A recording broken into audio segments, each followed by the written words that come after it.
사고의 자유. 오늘의 이야기. INFJ의 빛나는 여정을 위한 10가지 인생 꿀팁.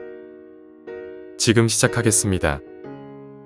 모든 사람은 삶 속에서 자신만의 어려움을 겪지만 대다수의 INFJ들은 어릴 때부터 이 세상이 자신에게 맞지 않다고 느낄 수 있습니다. 이로부터 비롯된 고독과 이해받지 못함의 감정은 INFJ들에게 특유한 심리적 부담을 안겨줍니다. 그럼에도 불구하고 대다수의 INFJ들은 본래의 성격을 바꾸길 원하지 않습니다. 그렇지만 INFJ로서의 삶을 더 쉽게 살아가는 방법을 익히는 것은 분명히 인생을 변화시킬 수 있습니다. 이것은 자신을 이해하고 받아들이는 것으로부터 시작됩니다. 또한 주변에서 인정하고 이해해 줄 수 있는 지지를 받는 것도 중요합니다. INFJ는 감성적이면서도 정신적으로 깊이 있는 사람들로 자신만의 독특한 가치를 온전히 실현시켜가는 과정 속에서 많은 성장을 이룰 수 있습니다. 또한 자신의 내적 직관을 존중하면서 주변 환경과 조화를 이루는 방법을 발견하는 것이 중요합니다. INFJ로서의 삶은 타고난 선한 면을 발전시키고 더 큰 존재로 성장하는 과정이 될 것입니다. 그들이 처한 어려움과 독특한 가치를 이해하고 받아들이는 것은 인생의 아름다운 여정에 있어서 중요한 한 부분입니다. INFJ들은 자신의 독특한 아름다움과 가치를 온전히 받아들여 빛나는 존재로 거듭나는 여정을 시작할 수 있습니다. 지금부터 INFJ 성격 유형을 위한 10가지 인생 꿀팁을 알려드리겠습니다. 첫 번째, 소수의 사람들과 소중한 시간 보내기. 사람들과 좋은 시간을 보내는 것은 INFJ에게는 어려운 과제일 수 있습니다. 타인을 받아들이고 혼자 시간을 보내는 것 사이에서 균형을 찾는 것은 계속된 고난입니다. 그러나 밝은 면에서 말하자면 특정한 사람들에 대한 직관을 따르면 INFJ는 누구를 알아가야 하는지, 누구와 거리를 둬야 하는지를 쉽게 판별할 수 있습니다.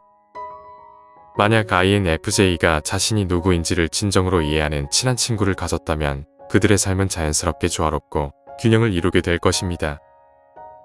두 번째, 자신의 생각 속에서 근거를 찾기.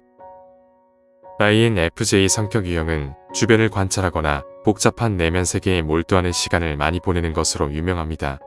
이 직관적인 성격 유형에게 있어서 이것은 완전히 자연스럽고 필수적인 일이죠. 그들은 자신의 생각 속에서 근거를 찾는다면 진정한 균형을 찾을 수 있습니다. 글을 쓰거나 그림을 그리거나 명상이나 자연 산책, 운동, 요가를 통해 하루에 적어도 20분 이상 바쁜 마음에서 벗어나는 데 시간을 적극적으로 보낸다면 INFJ는 새로운 명확성을 찾을 수 있습니다.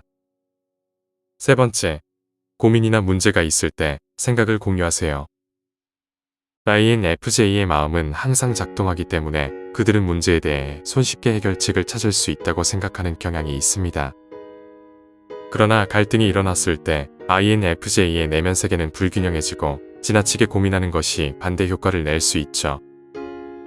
INFJ에게는 다른 사람들과 솔직히 자신의 생각과 문제를 나누어 진정한 피드백을 얻는 것이 가장 좋습니다. 자신의 문제를 나누고 솔직하게 표현할 때 고독하게 고민하는 것보다 훨씬 빨리 결론에 도달할 수 있다는 것을 깨닫게 될 것입니다.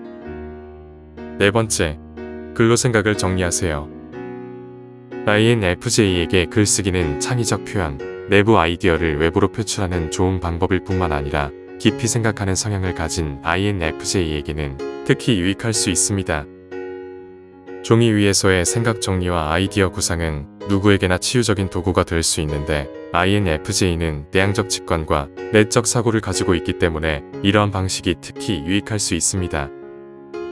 종이 위에서 생각을 정리함으로써 끊임없는 고민과 집중력 부족을 피하고 뛰어난 글쓰기 능력과 계획을 다른 이들에게 더 잘 전달할 수 있게 됩니다. 다섯 번째, 가능한 만큼 감사를 실천하세요. INFJ는 미래에 주로 집중하는 경향이 있습니다. 이것은 동기부여와 적응력에 도움이 되지만 완벽주의와 자기의심이 교차되면 현재 순간을 놓칠 수도 있습니다. 감사와 자기인식을 실천함으로써 INFJ는 자신의 내면을 벗어나 인생을 즐길 수 있습니다. 이것을 매일 습관으로 만드는 것은 INFJ뿐만 아니라 누구에게나 좋은 습관입니다. 매일 감사의 마음을 갖거나 잠들기 전에 감사한 것들을 적어놓는 등 간단한 실천은 많은 생각을 하는 INFJ에게 특히 도움이 될 수 있습니다. 여섯 번째, 사람들을 관찰하세요. 사람들을 분석하는 것은 INFJ가 선호하는 활동 중 하나입니다. 그들은 인간의 마음과 행동에 대한 깊은 흥미로 사람들을 관찰합니다. 사람의 심리적 특성을 파악하기 위해 신체 언어와 표정을 분석하는 것은 본능적인 인간의 성향 중 하나입니다. 만약 여러분이 INFJ라면 공공장소에서 사람들을 분석하고 가끔은 이상한 사람들의 대화를 엿듣거나 일을 마치고 집에 가는 길의 버스에서 사람들을 관찰할 수도 있을 것입니다. 일곱 번째, 자연 속에서 휴식을 취하세요. 모두가 자연 속에서 시간을 보내는 것을 좋아합니다. 연구에 따르면 매일 최소 120분을 야외에서 보내는 것은 스트레스를 줄이고 집중력을 회복하는 데 도움을 준다고 합니다. 자연 속에서의 휴식은 정신적, 감정적, 심리적 안녕에 놀라운 혜택을 줍니다. 특히 INFJ 성격 유형은 이러한 치유적인 자기 돌봄의 형태를 통해 이러한 혜택을 얻을 수 있습니다. 영혼을 돌보는 것은 INFJ의 삶에 있어서 아주 중요한 측면입니다. 너무 많은 실내 생활은 그들의 삶에 해를 끼칠 수 있기 때문에 INFJ 유형의 사람들은 주변의 숲, 호수, 공원, 산책로를 자주 방문하여 진정한 자신을 느끼는 것이 중요합니다.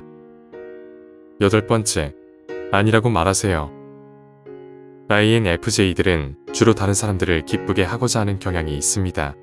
이런 이유로 다른 사람들을 실망시키고 싶지 않아서 갈등을 회피하고 압력에 굴복하는 경우가 있습니다. 하지만 때로는 안전지대를 벗어나 두려움에 맞서는 것이 삶에 도움이 됩니다. 아니라고 말하기를 어려워하는 INFJ는 말하기 전에 충분히 사고하고 직감을 듣는 시간을 갖는다면 정신적으로 준비되고 자신을 더 잘 통제할 수 있게 됩니다. 아홉 번째, 보람찬 직업을 선택하세요. 만약 여러분이 INFJ 성격 유형이라면 돈만을 원하는 것은 자신이 원하는 삶이 아니라는 걸 본능적으로 알고 있을 겁니다. 이 성격 유형에게 가장 보람찬 일은 다른 이들을 돕는 일입니다. 그들은 사회의 구조를 넘어서 성공하는 사람이 되는 경쟁에서 벗어날 수 있고, 그래서 일반적인 기업의 직장은 최선의 선택이 아닐 수 있습니다. INFJ가 자신의 창의성과 완벽주의를 활용하여 어떤 방식으로든 도움을 주는 보람찬 직업 경로를 선택하면 이는 정말로 삶의 충족감을 줄 것입니다. 열 번째, 직관을 믿으세요. 직관적 직감을 믿는 것은 INFJ 성격 유형에게 절대적으로 중요합니다. 사실 INFJ는 외부 세부 사항과 삶의 기대에 의존할 때 혼란스럽고 길을 잃을 수 있습니다. 내적 직관 기능을 제대로 사용하기 시작하면 그들은 자신에게 가장 이로운 결정을 할 수 있습니다. 직관은 과소평가된 인간의 능력에 해당되는데 INFJ들에게는 진정한 삶의 만족을 위해서 필수적이며 그들에게 직관을 사용할수록 더 강해집니다. INFJ는 자신의 가치와 능력을 인정하며 진정한 자아를 찾아가는 여정 속에서 변화와 성장을 이루어낼 수 있습니다. 여러분은 놀라운 INFJ로서의 인생을 살아가면서 자신을 사랑하고 이해하는 데 전념해야 합니다. 이것이 여정의 핵심이며 그 결과는 분명히 놀라운 것일 겁니다. 오늘 이야기는 여기까지입니다. 영상이 마음에 드셨다면 구독과 좋아요 부탁드립니다. 끝까지 시청해주셔서 감사합니다.